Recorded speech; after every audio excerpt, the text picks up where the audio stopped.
It's a pleasure to actually join a webinar like this early morning here in Oslo. And I can also see early morning for some of the participants that I am familiar with the names. Some come from Sweden, and also I can see some people from Norway. That is really nice that we can join together on a kind of a global event in different time zones. What I'm going to share with you today is partly what we have done in Norway when it comes to one-to-one computing during the last 6 to 7 years. And then after we can have some questions and maybe some answers from me, hopefully, I will take you into the more multimodal part of this presentation. That is a specific project on multimodality and assessment that we are conducting here in Norway. It is timely to say that this second part is based on a project that is funded by the Norwegian Research Council, and it will run until 2024 in the spring. And hopefully we will manage to publish also many international publications from that project. And I will show you more in detail about that project later on. But first, let me do the thing that we usually do, share our screen. And then I try to also see you, so now I have everything. So, as I've told you, we have approximately now 55 minutes to talk about first some of the things we have done in Norway when it comes to one-to-one computing.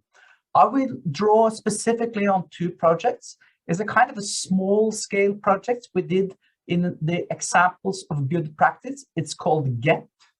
That is a project that we were asked by a lot of different municipalities to conduct. They asked us about what do we know about one-to-one computing. And I was looking through the literature in Norway and also internationally, and I found a few review articles, but based on the local knowledge about this phenomenon, we didn't have that much knowledge. So I will tell you about how we put together 5 different municipalities and conducted different kind of observations in the classroom, both about how the students work across a lesson, but also what kind of resources they use in a kind of digital ecology. In the beginning of this webinar, Victor told that I'm also kind of professor 2 at Stavanger University. That is a part-time job that I hold for this year, 2022. It's related to what we call the GEPP-project, and I've added a hashtag on that one because if you use Twitter, for instance, you will find tweets on that one on social media. That project is a project that we are doing for the Directorate of Education. It runs for 1 year, and we are asked to find an overview and knowledge about the implementation of one-to-one computing in Norway. So it's not based on some local municipalities, but on the whole country and what we have done the last years. So this part will run for approximately 20 minutes. We open up for questions. I will also sort of follow the chat while I'm talking, so I can see if there are questions coming up, and I've sort of bundle them together in the end of the first part. In the second part, I will talk more about multimodal assessment and learning based on this project I mentioned around that is founded and also sponsored by the Norwegian Research Council. So when I talked to Victor earlier this week, we decided that I should give a slightly short introduction of what is Norway, because I think it's so different from Singapore. We have approximately 2,800 primary and secondary schools.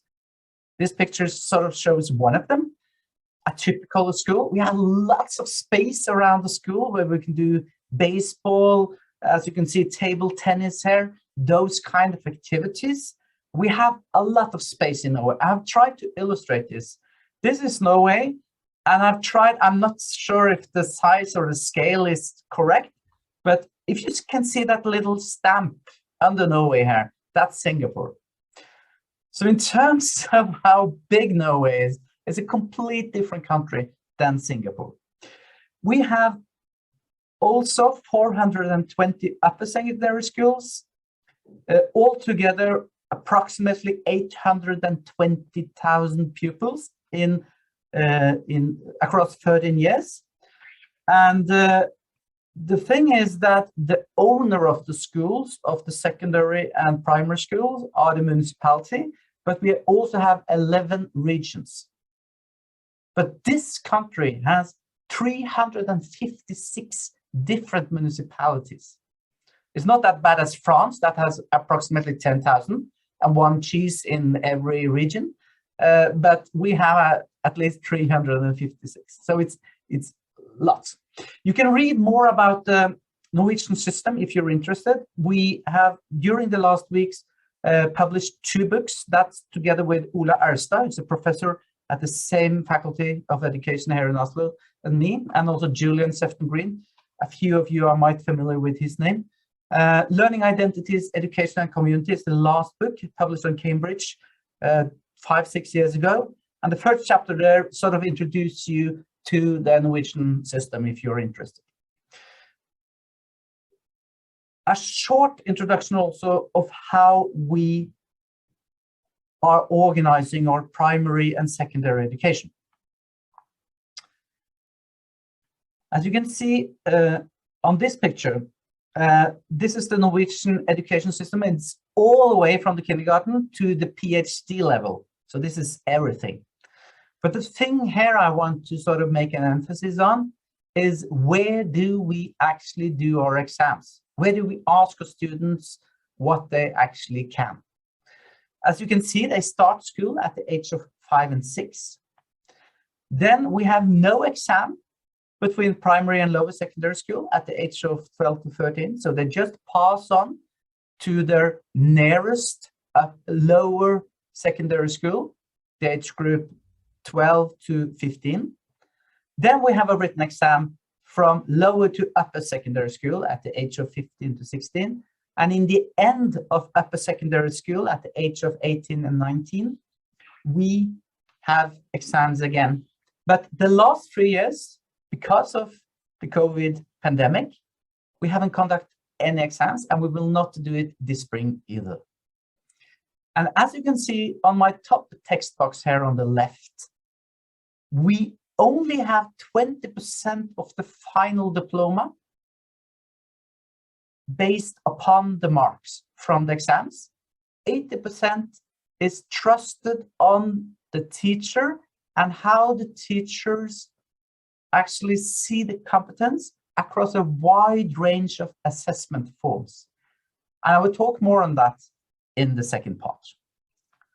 So this was my first short introduction of the Norwegian school system.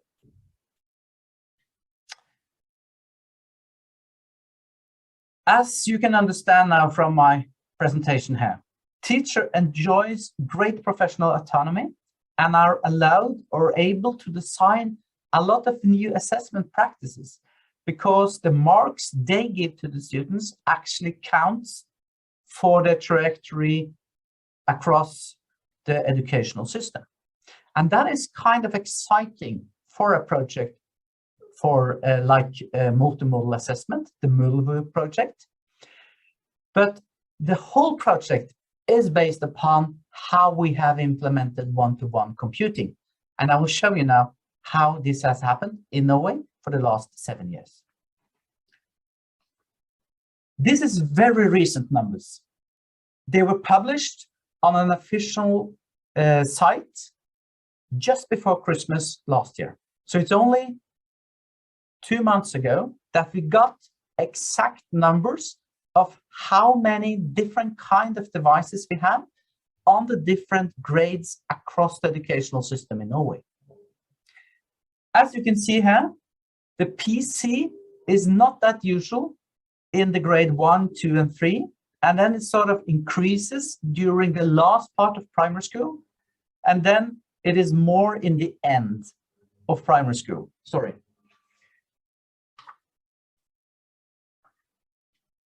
The Chromebook is kind of even across the whole system. That is because a lot of municipalities has actually choose Google Workspace and the Chromebook. They do it across the whole system from grade 1 to grade 10. And then you have the iPad, which is sort of mirroring the PC. A lot of students in Norway start out with an iPad. They change maybe after grade 4, but most of them change after grade 7 in the transition between primary and lower secondary schools. So this is the division between the different kind of digital devices we have in Norway. But now, of course, you are curious about how many students have a digital device. Let's look at those numbers. This is the 11 regions we have in Norway.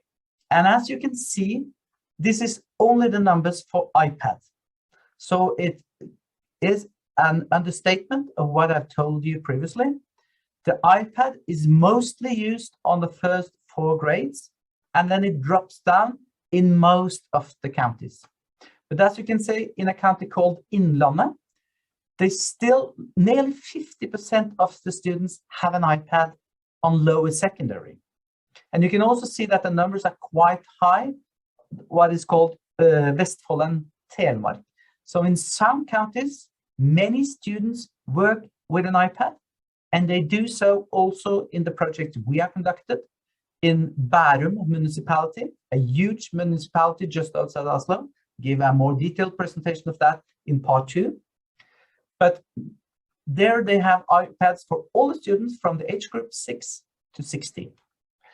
And the last one, just to give you an idea of how many students that not have a digital device in Norway. As you can see, in some region, the capital, Oslo, 10% does not have a device. In Grönlund, which is further north, 15%. The same on the west coast, that's Vestland. And also a huge region around Oslo, 10%.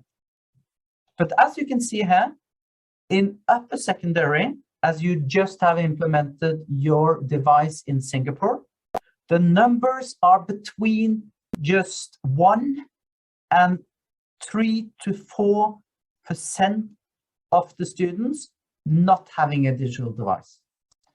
So most of the no device schools are found in primary and grade 1 to 4. Okay. These are the numbers. And if we sort of count everyone that are from grade 1 to 10, approximately 10% of all the students do not have a device. That means 90% of the students in Norway, grade 1 to 10, have a digital device, and they have been giving a digital device the last 7 years. In upper secondary schools, we have had PC, some students have a Mac, and that has been going on for 10 years. So that's not sort of an issue anymore. But this implementation is quite new, and these numbers are brand new because we just arrived on having this overview just before Christmas. I will now open up for questions on this first part.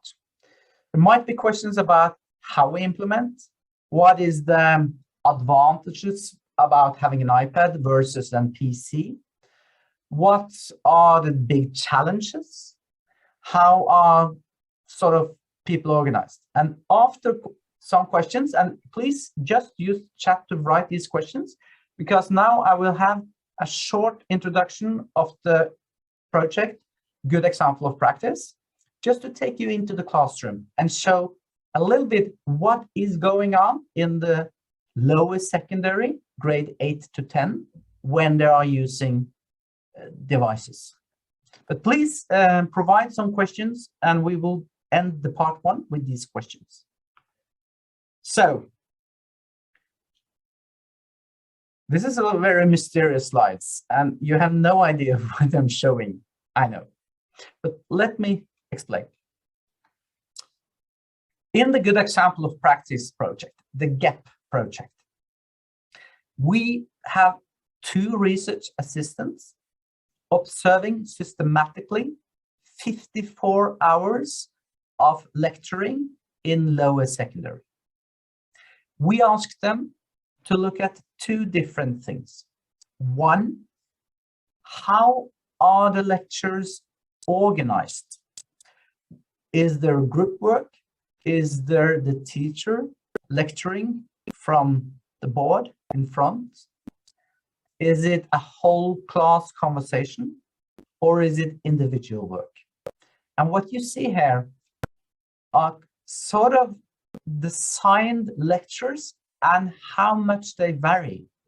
And as you can see, we have many of those 54 lessons that only have a small change during a lesson.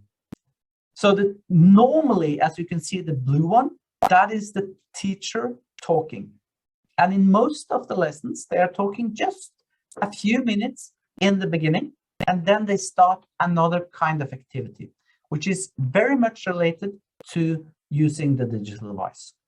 If we now look at the next, and here are the codes. So it's group work, individual work. Sometimes with a partner, we have something called a learning partner. They sit 2 and 2.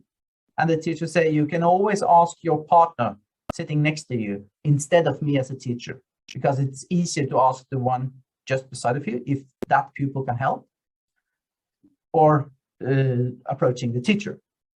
Because usually we are approximately 26 to 30 pupils in each class. In these lessons, you can see that there are more changes, it's more variation. And here it's even more. And in these 6 lessons, we observe approximately 11 to 15 changes during 90 minutes of teaching. What is this thing saying to us? Well, as we know from research, variation within a lesson is a good idea. You have to catch the student's interest, and I think that is slightly different talking about the school culture in Singapore and Norway. That might have to do with the backwash effect of your exams that comes much earlier in your system than in Norway. But I think in this classroom where we work on the digital devices, it is a good thing to have variation between different kinds of activities during 90 minutes. And I will show you one specific project. We did 20 different observations. We went into 20 different classrooms, 10 different schools, 5 different municipalities, and 3,200 minutes observed in total. And this is from one project. And here they are working with different subjects, and they are connecting these to a specific product they were publishing on Google Sites. So in a way, the teacher can assess different kind of competence related to 3 different subjects. And this is how 3 lessons were organized over a week in April 2019. And as you can see, on each of these transitions between one kind of activity to the next one, the teacher has to manage and orchestrate how the student should work. If the device should be on or locked down, those kind of things. And when we observed these classes, we saw that this teacher really understood when the technology should be used, when the pupils should have their full attention towards the teacher in the whole class conversation, or when the teacher just asks the students to have a 1-minute chat with their partner on the side to come up with an answer from that pair and give back to the whole class conversation. And that are the yellow parts here. The dialogic talk in the classroom, sometimes scaffold by something we call the talk wall. That is a specific digital tool that students can write on, and their message comes up on the blackboard, the digital blackboard in front of the classroom. I can easily route you to the talk wall site. That is a project that has been running with Cambridge University and Oslo University for many years. And those of you that are familiar with Neil Mercer's work and Robert Wegerup will probably know something about dialogic teaching. And my point here is that I think a good lesson with one-to-one computing in lower secondary is a lesson with a lot of variation, a teacher that knows how to orchestrate and change between different kinds of activities during a lesson, and also opens up for dialogic conversations where the knowledge and the experience of the pupils are valued in that dialogue as something that counts. So that was the end of my part one. 20 minutes. I see that there are some questions here.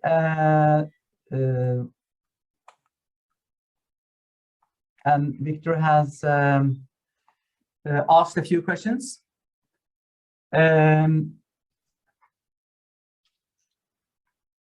tried to answer a few of them. 10% of the students don't have any devices yet because of the economy in some of the municipalities. That is my short answer, I think. Okay, so it's not a decision by the school not to go for the use of devices in the teaching and learning. Yeah, we have, in particular in grade 1 to 4, there are some kind of hot debates among the politicians that have to make the decisions about giving a device to the youngest one. And a few municipalities have decided not to give. And that is, of course, part of a wider debate about is digital technology good for kids or is it not? And that is sort of maybe too wide discussion in this seminar, but it is really, of course, a good question. And the equity, if some have devices for learning and others not, this is, I mean, it's, I would say that from grade 5, it is, I think, a difference if you have a device or not, because it changes the whole way you work with information, what kind of information you can get, how you are linked to internet. Of course, other schools that don't have a device, they have a computer lab. But as all of you know that have been a teacher, if you meet your class in your ordinary classroom and bring your class over to the computer lab, ask them to sort of start up their computers, half of the lesson time is disappeared. So using your personal digital device is much more efficient in terms of time used. Right. Okay. In addition to ownership of a device, I'm interested to know if their access to it will make some differences, like owning it or sharing it. So that is from Queen Pan. Sorry if I pronounce your name not correctly. I mean, we have different kind of systems for that. In upper secondary schools, you are sort of given a device that you actually also can keep afterwards. So you can take it into upper secondary schools. I think it's important to own your own. It has to do with the ways in which that device learns something about it. You know that the sort of boundaries between the technology and your own cognition is kind of blurry these days. The machine is sort of thinking in tandem with us, to sort of cite James Birch. So if you have another pupil using the same device, the device doesn't learn about you, but about the pair or about a bunch of students. But that is also a long, long discussion. The change in the use of types of device as the students are older, that's a very good question. And I have some opinions on that. I always ask a teacher, how do you think that the pupils can show their competence in a best way in your subject?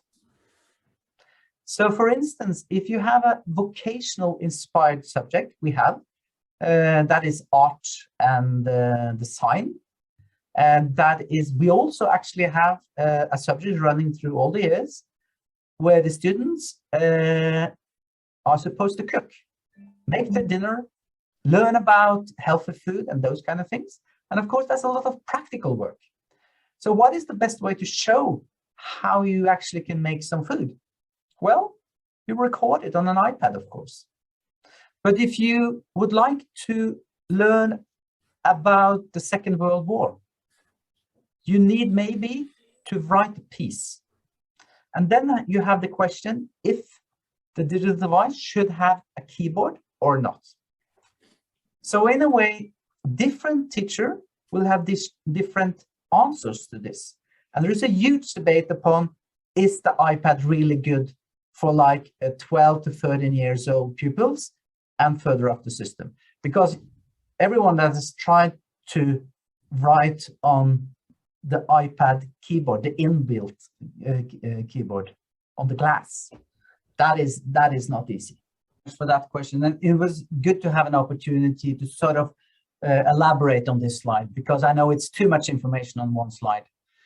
First, I have to say that we cannot say anything about the learning outcome for the students in this, because we have not measured with a pre and a post test. But we interviewed the different teachers, so we know something about the teacher beliefs, what kind of conceptions they have about learning, what kind of conceptions they have about how much the students should be left on their own with their devices, or how much this teacher should orchestrate the lessons. And as you can see on the right side of the slide, with a lot of variation, we know that the teacher was specifically trained on the dialogic method, following Neil Mercer and Karen Little.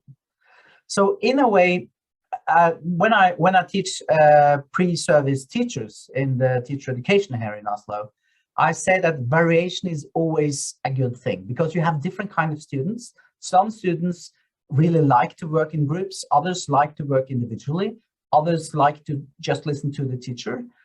And in a way, I think that some of these lessons on the right side here are really efficient lessons, if I can use that word, in terms of all the pupils paying attention in the different kinds of activities. But I would love to discuss this more in detail. We have published one piece, but that is in Norwegian, unfortunately. We wanted to give something back to the municipalities, and then it's more convenient to write in Norwegian than English. But we can return to that, because I think this slide is related to the MULVu-project about assessment and multimodal. That really holds my part too.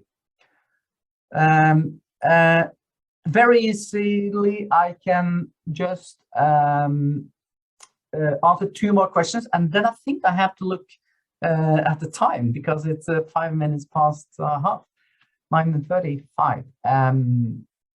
Would you like to take the questions after you finish the second part? Yeah, well, I think I'll answer the two ones with Okay. Pia. That Go is ahead. the last one. What are some of the key concerns and challenges faced by students, teachers, and parents with having a personal digital device 24/7? What are some mitigating measures that have been put in place? Yeah, it's a huge debate. I mean, many of these students, they also have an additional computers back home, but that depends very much on the socio-economic background for that child. So for many young children, the iPad that is owned by the municipality and the school is their only digital device. In the first phase of the implementation of OnetoOne, we had a huge debates upon small children that watched websites that they shouldn't watch at all on the device given by the municipality. That is related to that they haven't sort of filtered the internet in a good way and other kind of issues. And also many parents think that it's harder to grasp what kind of activities and homework are being conducted in the pad. If you're sitting beside your child and they are writing in books, reading in paper books, you can easily, as an adult, follow that work. But if you have to click around in a digital ecology and answer your questions that are sort of disappearing again because of the materiality is lacking, there is no materiality, you cannot sort of use the book as we are used to for many, many centuries. Many parents feel that they don't know where the schoolwork is.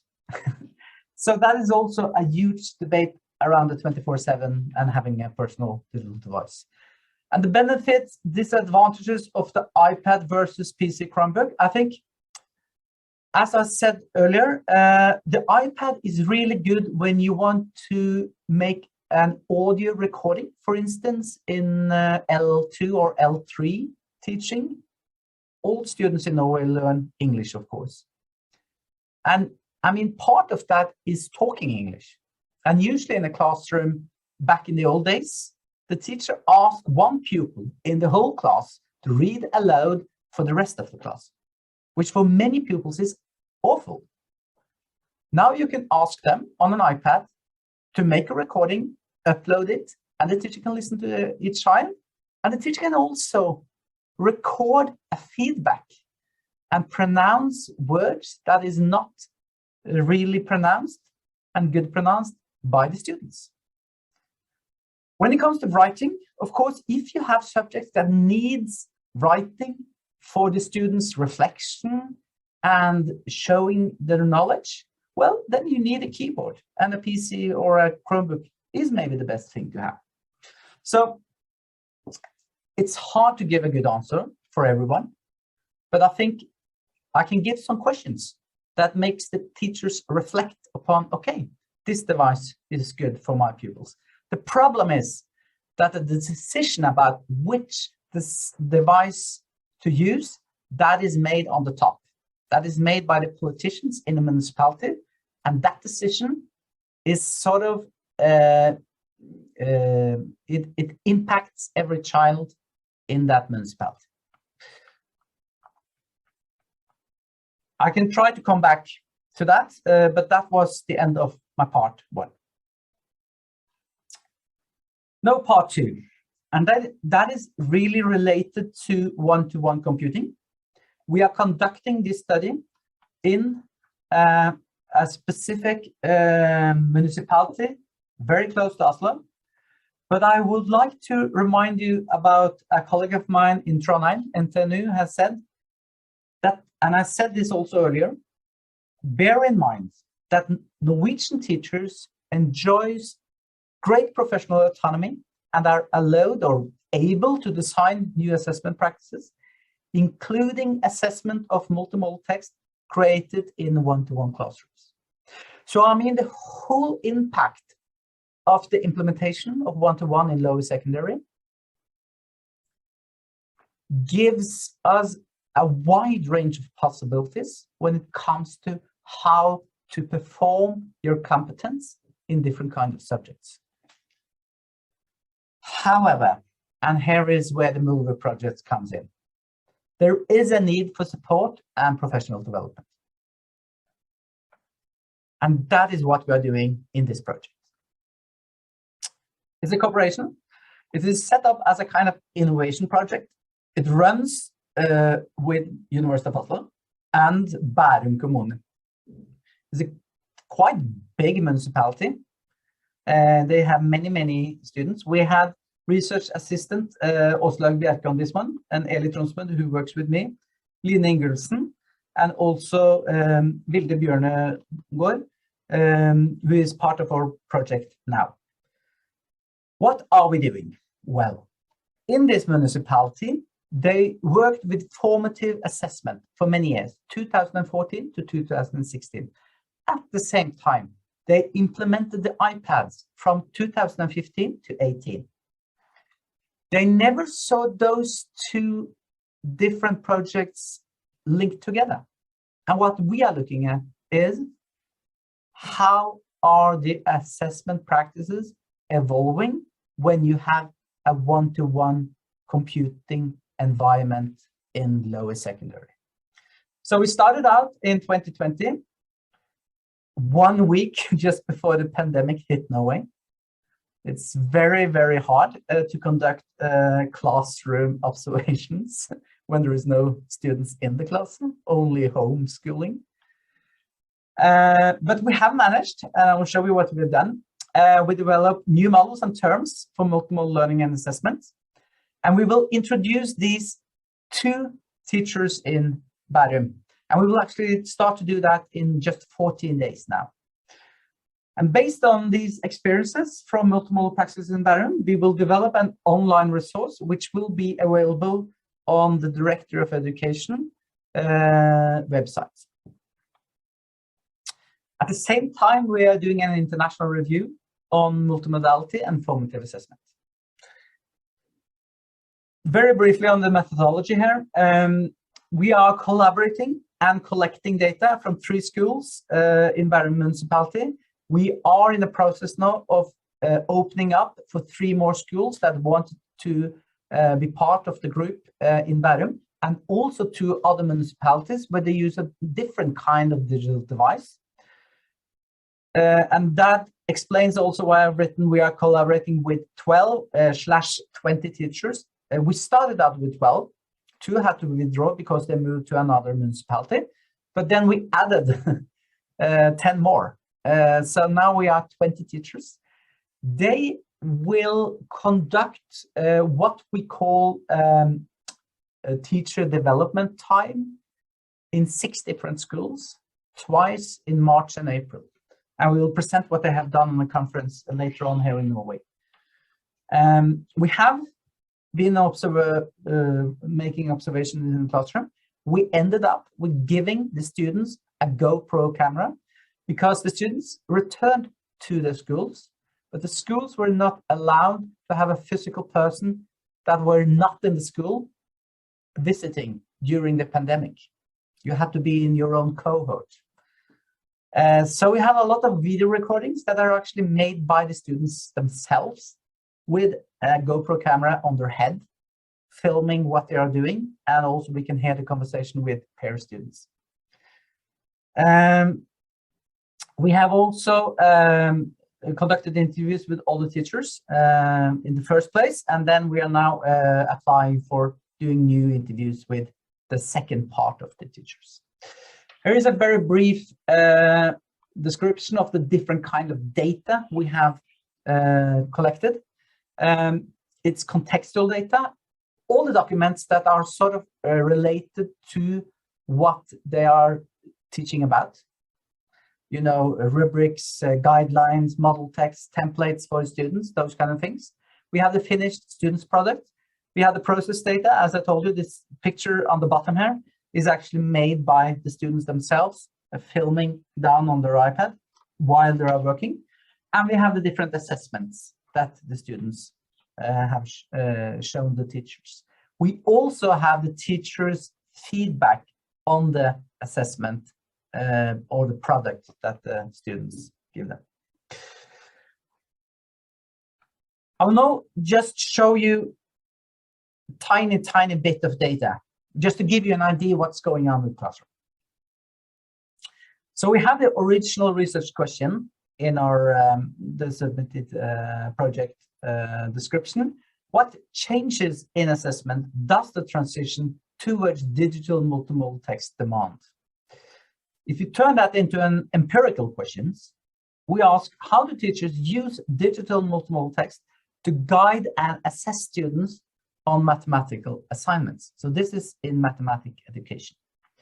I'll show you a few excerpts, but the baseline here, what we think is that formative assessment in Norway and many other countries is still a black box.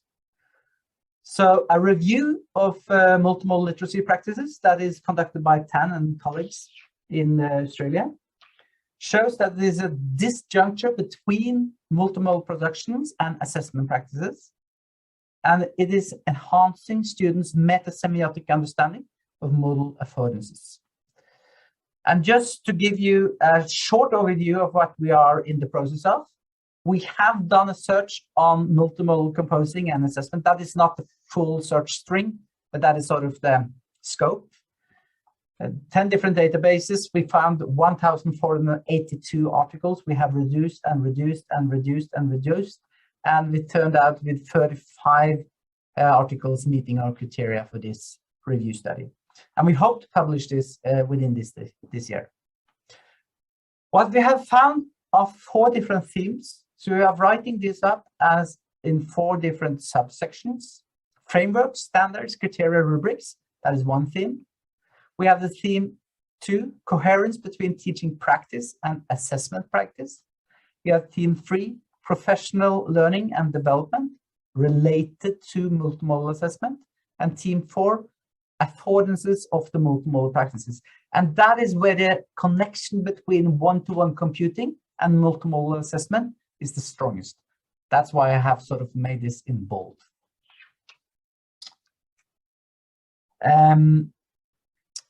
We can come back to sort of questions about this review, and I'm happy to answer, but I think we don't have time to answer every question about this review at the moment, and also because Eli Tronsmø could not join us today, and she is the lead author on this review.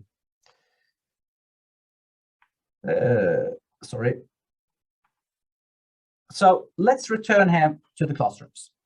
We are in, these are the goals. These present what you should learn at grade 8 and grade 10. So this is the kind of the themes they are working with in these classrooms. And now I know that the font here is so small. But the whole thing here is that teachers try to show the students what kind of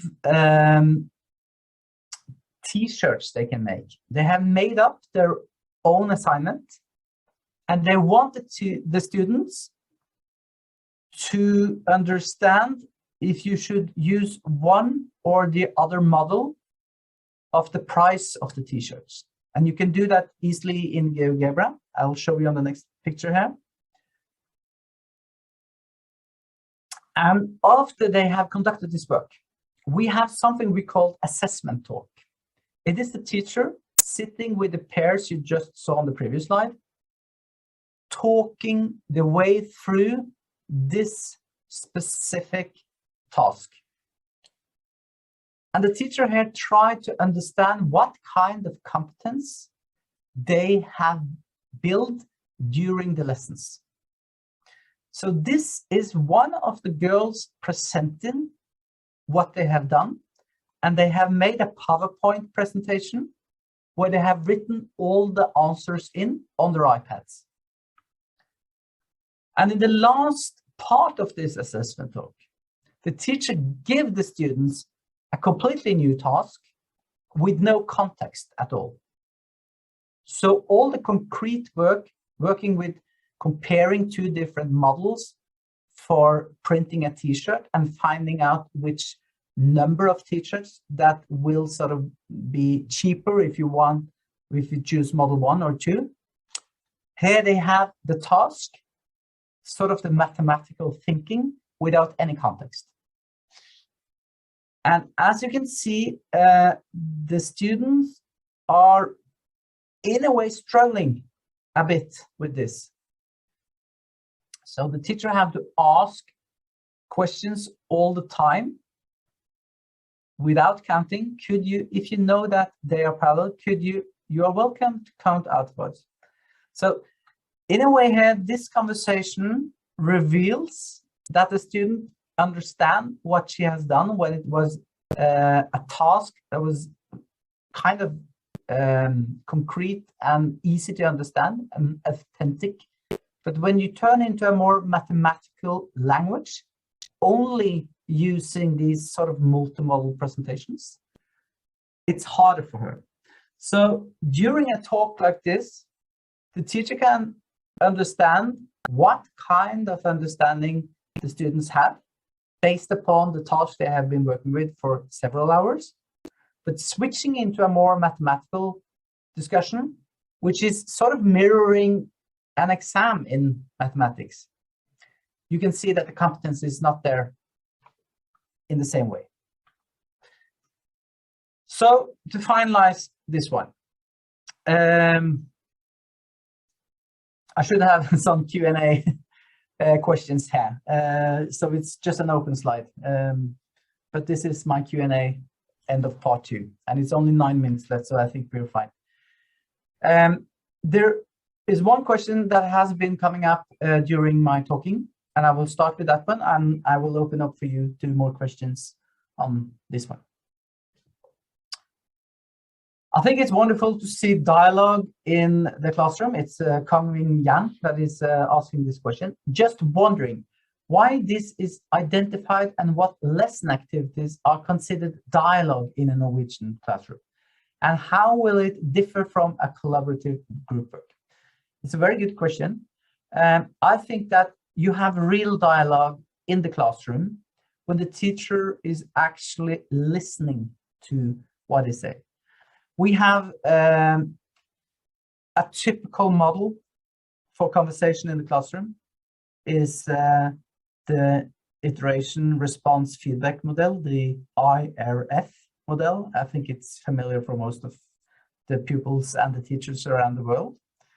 When you have a dialogue, you don't give specific feedback just to the response from the pupils, but you ask a new question to open up for the student to elaborate on their perspective on the phenomenon talked about. And we have tried to make, we trained the research assistants to make a division between when the teacher just gave the students feedback, if the answer was right or wrong, and when it was a real dialogue. And that is why we have conducted these lines and divided between 2 different colors. That is the monologic teacher lecture with IRF structure. And on the other side, we have the real dialogue where the students are giving their view on the phenomenon talked about. It differs from collaborative group work because in collaborative group work, you have, of course, you can talk about the 3 different levels that Neil Mercer's talk about. You have the dispositional talk, and you have a more, you have a kind of talk where the people are exploring. It's called exploratory talk. And I would say that the collaborative group work in its best way is exploratory talk. But that is the students listening to each other and not the whole class conversation, what we call whole class dialogic teaching. So that makes 4 different ways, 4 different categories of understanding a lesson. You have the teacher talking in front of the class with a typical IRF structure, saying if it's right or wrong. You have the real dialogue in the classroom where the students' perspectives and opinions are really valued and can also sort of redirect the route for the lesson. You have the group work that could be different levels of collaborative work. Some groups don't work very well together. They just sort of argue without listening to each other. And you have the individual work where the students are working on their own with the computers, maybe sometimes asking their peer students sitting just on the shoulder by shoulder about the thing they are wondering about. So I hope that was one way of answering your question, coming. Yeah. Yes, we have just 5 minutes left, and Victor, I would only just draw attention to one final slide. Yes, please do. I mentioned for you in my first slide, the Grönlund projects. That is how lower primary and lower secondary school are digitalized, if you could say so. How the one-to-one computing in schools have happened in Norway. That project is running throughout this year. It's related to my part-time work as a professor too in Stavanger. And we will, in 10 days, present a very short version of two quite interesting international reviews we have found based upon a systematic review of the field. We found 14 quite good articles, and you can see that, for instance, Harper and Friends and Islam and Friends from 2016, it's really good reviews on one-to-one computing.